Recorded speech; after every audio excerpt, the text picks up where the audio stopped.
This is my 46th video on my work with OO gauge. See part 1 of this series for my reasons for getting into OO gauge when I already had a lot invested in working in N gauge and I didn't really have space available for a large, fully operational OO gauge layout.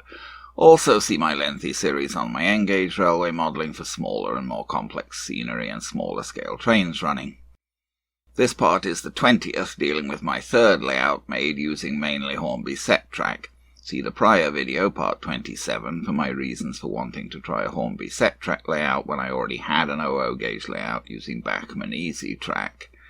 This part covers my build of the Metcalfe Village Shop Café kit, PO254.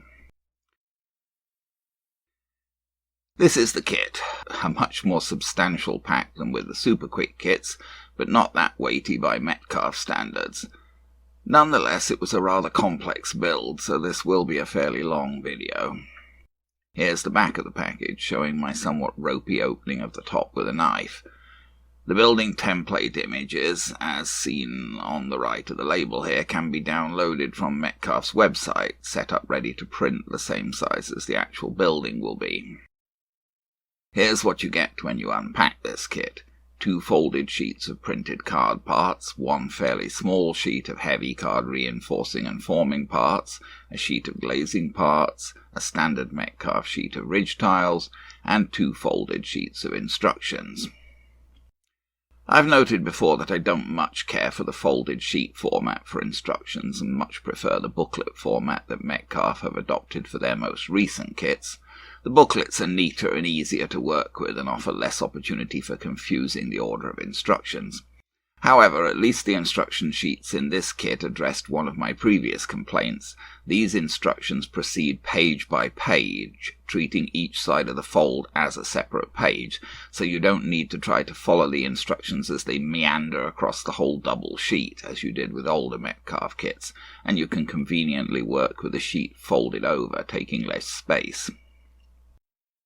I pretty much always start the Metcalfe kits by labelling the parts on the heavy card sheets, so that I'm clear about them during the build process. The key to the heavy card parts can be seen here at the bottom right of the first instruction page, and I've penciled those notes onto the heavy card sheet. Here's one of the 2 sheets of printed card parts opened out. Metcalfe separate their parts on the sheets much more than Superquick, and generally there should be no confusion about which part is which or where the parts end. The first part to be taken out here will be the main walls for Building A across the centre of this sheet. Much of the rest of this sheet is taken up with inner framing parts for the windows. The instructions suggest taking all of these out and fitting the transparent glazing at the start. I didn't do that. I only take parts out from the sheets as I need them for assembly, as this works best for me. Here are the card parts for Building A collected: the walls, the window and door frames, the heavy card inner parts, and an extra floor support part. I've already taken out all of the blanks from the windows and door openings. Those will mostly just pop out with Metcalfe kits, although if they don't pop out easily, help with a sharp knife to avoid ragged edges. Here's the whole glazing sheet. The parts are nicely separated and clearly labelled, making them easy to work with. I find it better to cut the glazing parts with scissors, as the acetate doesn't cut easily with a knife. Here are the glazing parts for Building A cut out. Those parts are then glued to the back of their respective cardboard frames. I did run into a bit of an oddity here. I initially assumed that the parts should be glued together with the printed labels on frame and glazing the same way up. But that won't work for some of them. They must be glued with one set of labelling sideways onto the other.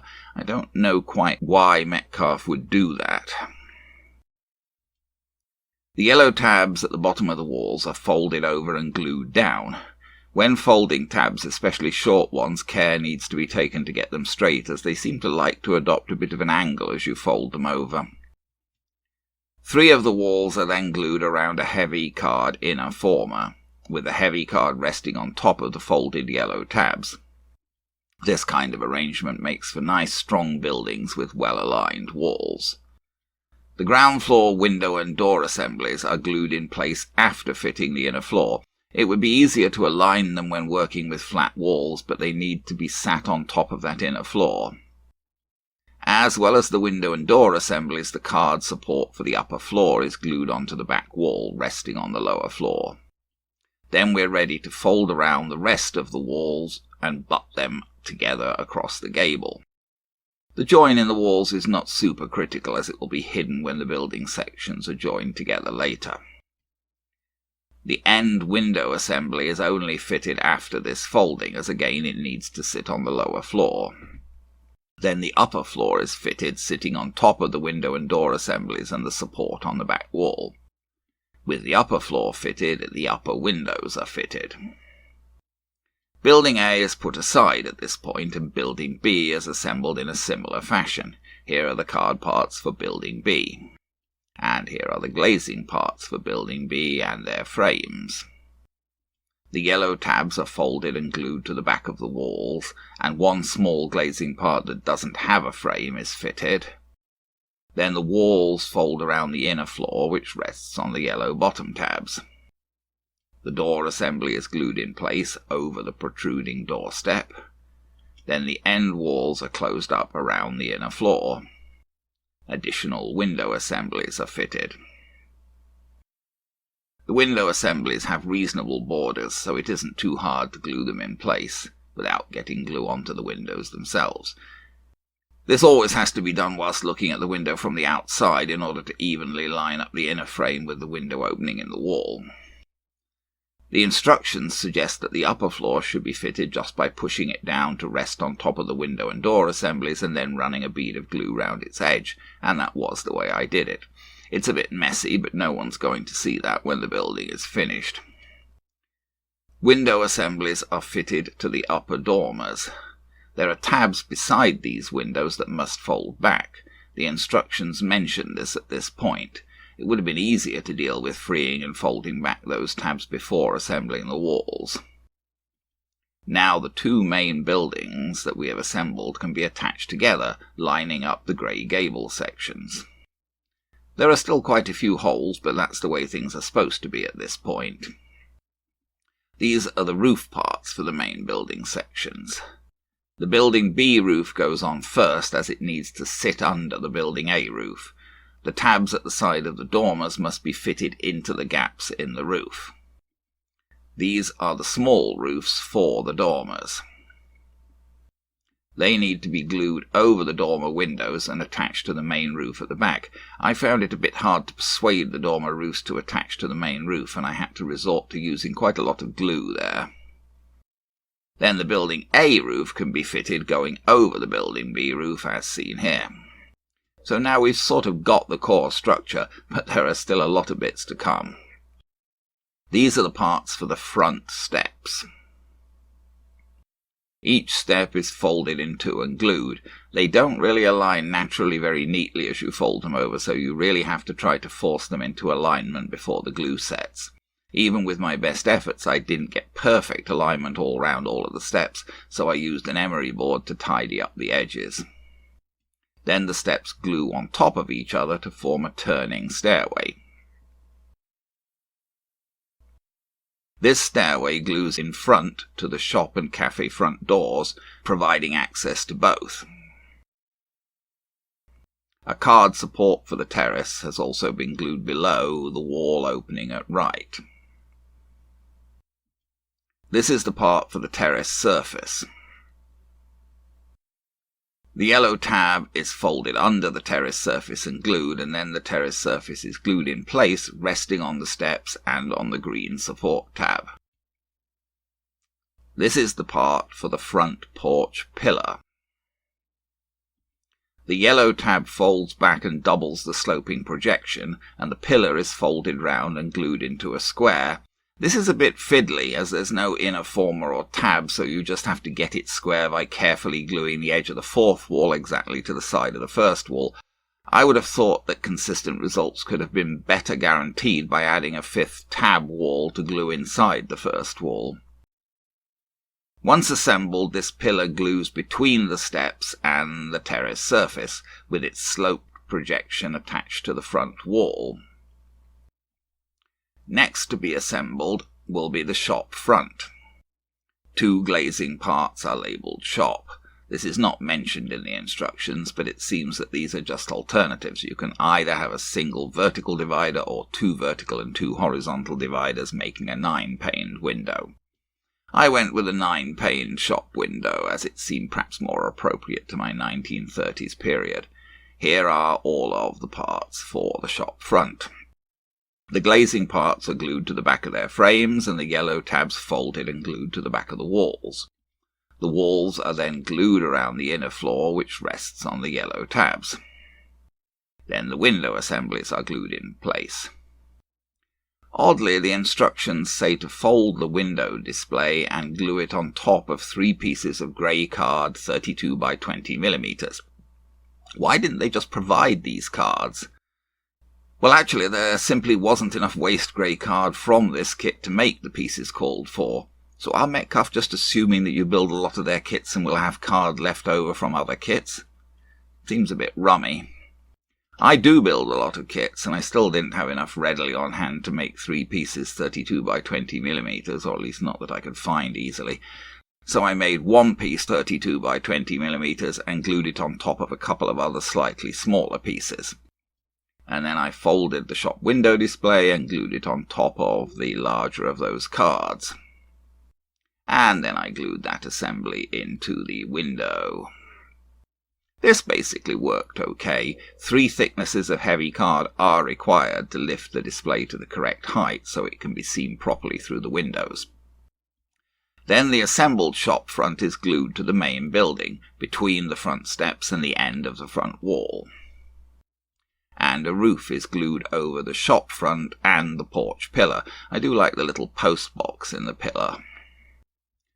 2 main signs are provided for the shop. I didn't entirely like either of them.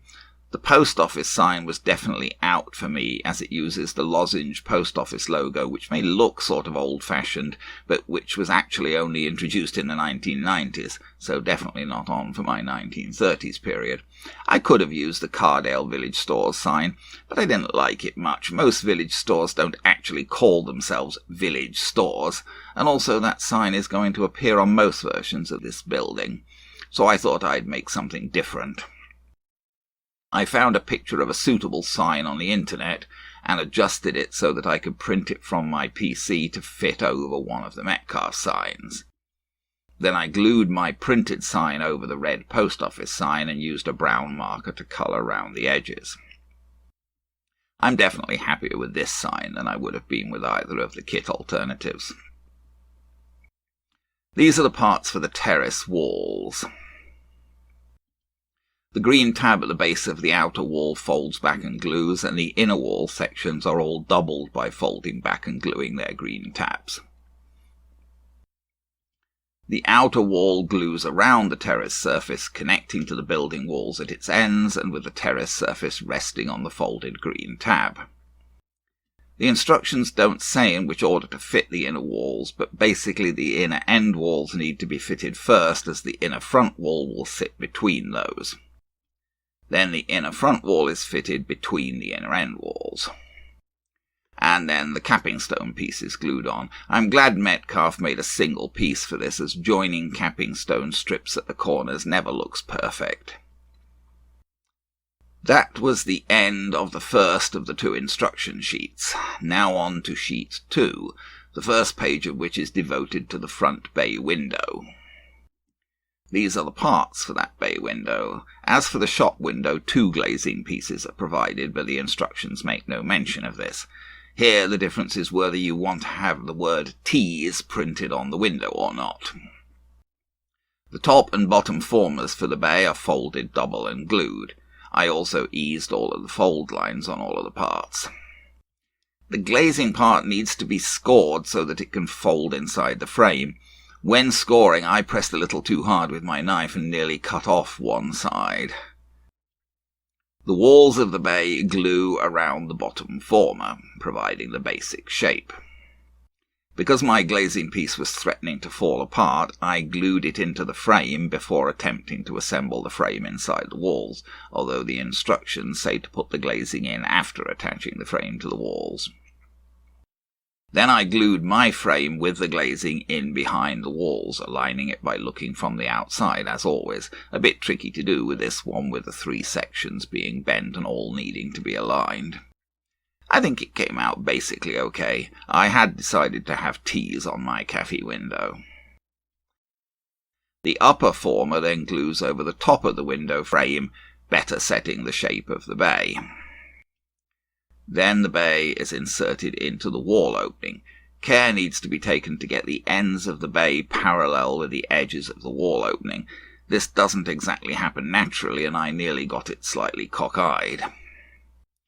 The blue roof support then glues to the wall above the bay, and the roof, folded, glues over the top of that former and around the bay itself, again fiddly to get on straight.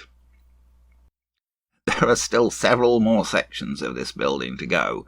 These are the pieces for the largest of the remaining sections, Building C. The assembly is similar to the other sections. The yellow tabs are folded up and glued, and the windows and doors glued to their frames. Then the walls fold around the grey card floor, with the floor resting on the yellow tabs. The window and door assemblies then sit over the lower floor, and the upper floor, which is really more of a ceiling, is glued on top of the window and door assemblies. This L-shaped assembly then glues around the back corner of the shop building.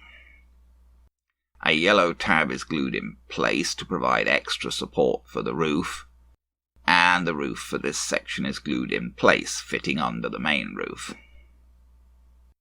And here are the parts for yet another small extension, Building D. Again, tabs are folded and window and doors are assembled.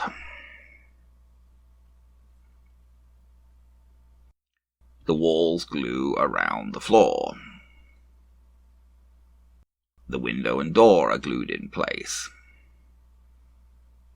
There is a part labelled as a ceiling for this lean-to.